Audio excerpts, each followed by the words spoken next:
Keluar dari tentang pembahasan di buku nih Pak. Nih saya mau tanya awal inspirasinya sehingga menceritakan suatu perjalanan dari kapal itu menjadi buku gimana Pak?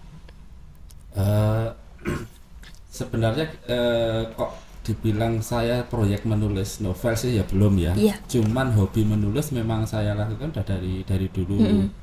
Kemudian hijrahnya dari itu handwriting, dari tulisan tangan, dari buku-buku diare lah itu. Mm-mm. Kalau melakukan menulis sudah SMA itu sudah melakukan. Nah kemudian ketika kita mengenal laptop zaman dulu waktu itu di tahun berapa ya, saya mulai hijrah ke sistem digital. Mm-mm.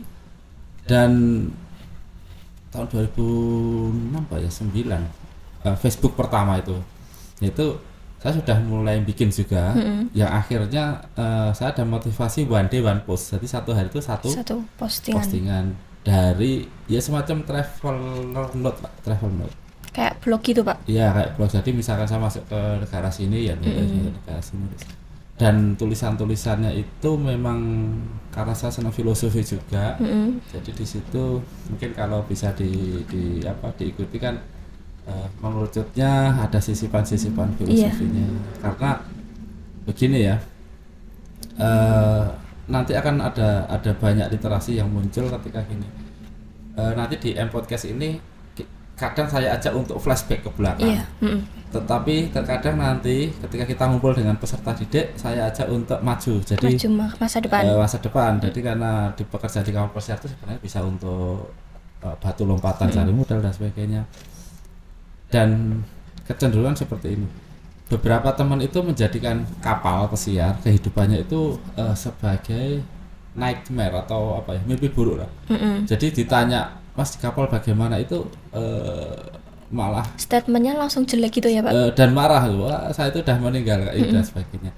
Kalau menurut saya pribadi itu bisa jadi aset tatkala itu jadi suatu apa ya, cerita indah untuk di depan Mm-mm. kelas, kemudian cerita motivasi, kemudian kalaupun ada Mm-mm. negatifnya kita ada semacam solving problemnya ada. Jadi kapal pesiar perjalanannya bisa jadi aset suatu ketika. Dan menulis itu apa ya, sangat tidak fair lah Mm-mm. ketika memoir atau apa, the best moment kita sewaktu menjalani tertelan masa Mm-mm. gitu aja.